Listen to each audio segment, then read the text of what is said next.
амьдрал хуучин дээр агаар үхсэн. Ер нь агаар үхсэн.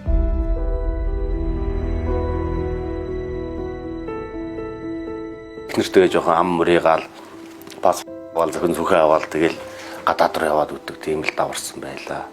Хүүхдүүд жоохон. За тэгэл олон хүний гомдоо шархлуулж, муугээр дайрж, дотроо сонзон санах ч юм уу. Ер нь тэгээд хилээд авах юм бол барагдашгүй их нүглэлэнц, хилэнцийг хурааж ажилладаг. Тэгээ яаж өлегтэй амьдрах вэ гэвэл ерөөсөө маш сайн хүмүүсийн дунд маш сайн үлийг хийх ёстой юм байна. Тэгэхэд л одоо энэ амьдралыг сонгосон даа.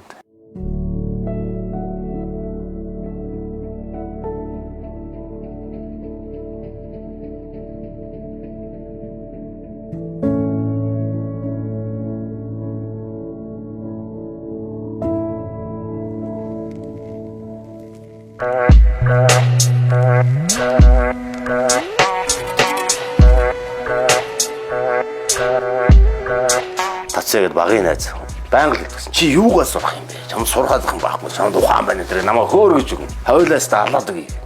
Бодоод байсан чи нэрээ Монголдо найзтайг нь алаад өгсөн дээр юм байна. Тэгээд найзаас ааваасаа мөнгө зэлчих $70,000 төлж. Тухайн үед 90 оны $70,000 ч их шүү.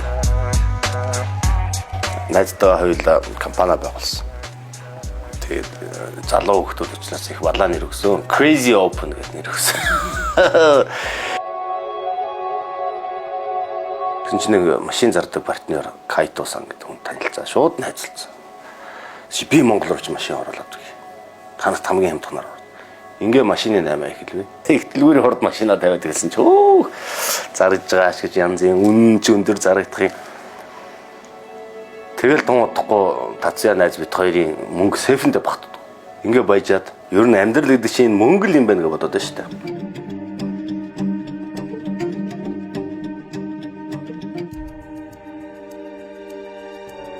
Баян машинаа сольж мэлж унаал. Тэгэл үнэтэй ресторануудаар байнга ороод ингээд гарч аюу олон найзтай болно. Гадаа дотоод нийлсэн олон найз нөхөдтэй.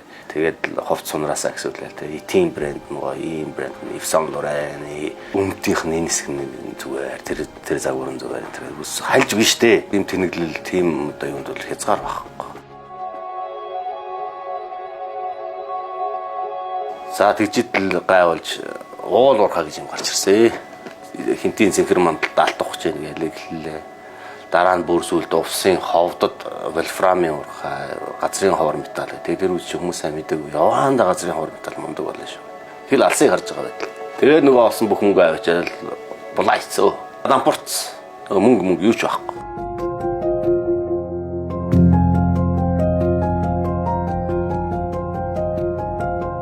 Нэлээд дампурцсан гэж байжсэн чинь 2005 онд Элбүдэр жиргэсэд үед тулгуур байгуулсан 8 жилийн хийх гэж байна. Энд мөнгө хэрэгтэй байна. Та нар ингээ өдөртөөд ингээ явах хэрэгтэй байна.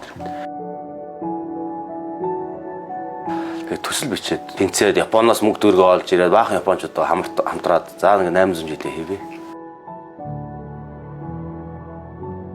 Хаалтаа хийсэн чинь тэгэл юм маш шахах чинь жоохон юм өнөртөлцсөн болохоор Нябо хөдөө машина бариулаад өндөр довоос Улаанбаатар руу гэлөө харж явах танд аварт ороод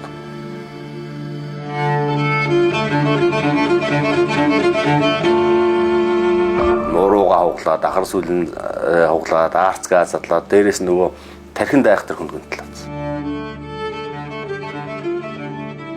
Олон сар ком байсан ухаангүй баг өгцөн байсан баг. Ерөөс яг кинон дээр гардаг шиг ингээд нөгөө бүх дурсамж нь арчаарчсан байт юм бэл.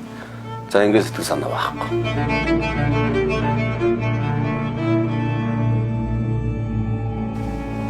Тайг тулцсан явжсэн чинь манай сургуулийн манай дээд ангийн Улаанбаатарх тэр үед NTV телевиз дөнгөж байгуулагдсан баг. Сумо нэг яагаад гэж орчуулаад гэж чанаруутай. Тарихт толгойч сэрэг их байх гэж бодсон зөвшөөрөөд тэгээ чанаруудтайгаа сумо орчуулаа ингэ явж итэл яг тэр үед буддизмын тухай нэвтрүүлэг нэг лам хийх гэж гээд ирсэн байдیں۔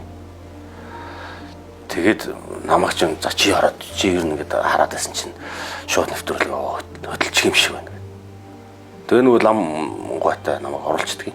Ер нь хүн бурхны бүтээгээд байна уу? Бурхан хүний бүтээгээд байна уу? Бурхны оюухан гэж хаасаагүй байдаг. бидэнд бол бүтээгч гэдэг ойлголт байхгүй. Тэгээ ба дахиад нөгөө үлийн үрийн тухай гараад ирлээ. Тэгсэн чинь маш сонирхолтой санагдлаа. Тэгсэн чинь та сонирхоод байвал энэ би нэг хичээл заадаг юм аа. Тэгээд хүрээд ирээд тэр лам манай одоогийн Монголын бурхан шашинтны дугаанд нэшлэн хийдэг дэд хамб их гүүш их бэлгүүн номж авч багш маань байсан. 2007 оны ихэр баха та. Ерөөс өөр ойлголт байдаггүй юм байна. Өөр төгс философи байхгүй юм байна. Хайгаад болдохгүй юм байна гэд хичээл сонсч ирсэн. Маш олон удаа алдсан, маш олон удаа цацаж залгаатай явсан.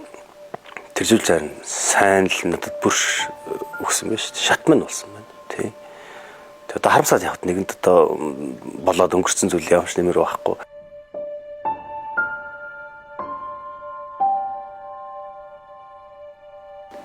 Нэг мэдсгэд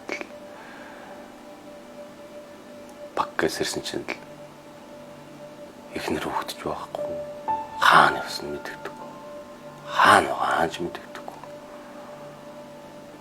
Гавганцаараа солиотой хэвээрээ доторх хүн ёроолд очиж байгаа юм.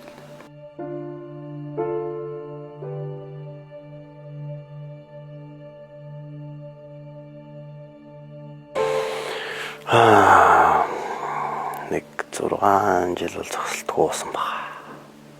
Өдрөл голсон баг. Тэр үед би бодчихсон ер нь хаа хүртэл ундаг юм бол үзье гэдэг. Гавганцаар ажуулсан. Тэр Монголд ёроол байхгүй. Тэр муу амьдралд муу заяанд ёроол байхгүй. Хүмүүс ингэж их яриад байдаг юм л да. Би ихс олнуудаа сонсчихсан. Дэрвж одоо өнгөтэй өдөө явахад найзаас их юм алга байлаа надад. Дараа нь одоо гондоо явахад найз нар маань одоо байхгүй боллоо ч гэдэг юм уу. Энэ бол ерөөсөө бусдаас буруугаа хайж байгаа, амж үзэлтэй хүмүүс л ярьж байгаа зүйл бол ууш бодож байгаа. Боддог. Өөртөө чирэг болж чадахгүй байгаа хүнээс амтнаас ч одоо холдно үстэй. Тэр зөв шүү дээ. Тэдний зөв мунхаг муу жишээ авъя. Хонь хэд ямар их хүртээлтэй ачтай тустай амтан билээ те бүгдийг хэрглэж шít. Тэг хоньны хэмжээнд ч бид нар хүрч чадахгүй байгаа толцондоо байгаа шít. Тийм юмнаас ч холдох зөв шít. Эр хүн гэж өөрийгөө бодож байгаа хүмүүс бол яах ёстой бол буруугаа өөрөөсөө л хайх ёстой юм байна лээ. Олон юмны хамааралтай. Шоу үз ингийн охид бүсгүүчүүд дарс таймх бүх юмны хамааралтай. Тэгээ хамааралтаа юутай хийдэг гэдэг муу юм хамаг муу юм чирэл багш нар яваад ирсэн чинь эсвэл энэ бүх юмыг нэг өдөрт зогсоох хэрэгтэй юм байна.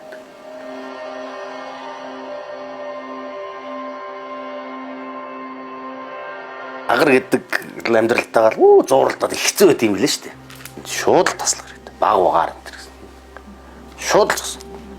Яг одоо би хинт хэрэгтэй вэ гэхлээр бодох хэрэгтэй байна. Би юунд хэрэгтэй юм бэ? Хинний төлөө, юуны төлөө амьдраад энэ.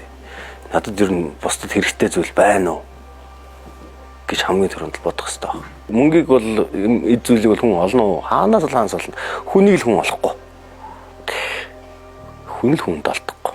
Аав минь бол цог, ээж минь бол оюун чимэг, за ээж минь 40 мянгатих, аав минь баг таргих. За ийм сэхэтэн гаралтай юм хөө. За тэгээд энэ дээдлийн үсвэр бол би Монголын бурхан шашинтны төв амдан дэвшлийдэн дэд хамб гавж хэргийн тухайд нэгэнд дуртахад гантур багштай ингэж үлдээж байгаа юм аа.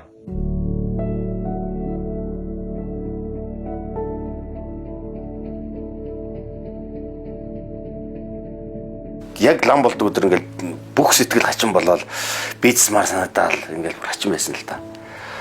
Бүр ингээл салглаад хизээч тэгж бие барьж байгаагүй. Би одоо юу телевизээр шууд нэвтрүүлэг дээр орохдоо ингэж бие барьж байгаагүй тэгээд олон хүмүүсийн дэргэд улс төрчдийн дэргэд ингээд синхрон морчуулга хийж яхад ингэж их бие барьж байгаагүй. Юу болоод байна гэдэг их гайхаад байсан. Тэгсэн чинь багш маань яг тэр үсийг ингэж зулгааж байгаа. Тийг явцаар болов. Тасарч байна. Так гэж таслан чинь. Гэсэн болсон. Нэг голцсон.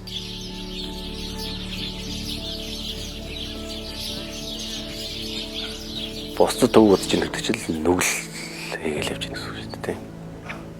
Тэг нүглэл зогсоох хэрэгтэй. Энд чинь бол ерөөсөө шашин маш ерөөсөө хамаагүй шүү дээ. Энд чинь бидний ийм л нийгэмд амьдарч байгаа шүү дээ.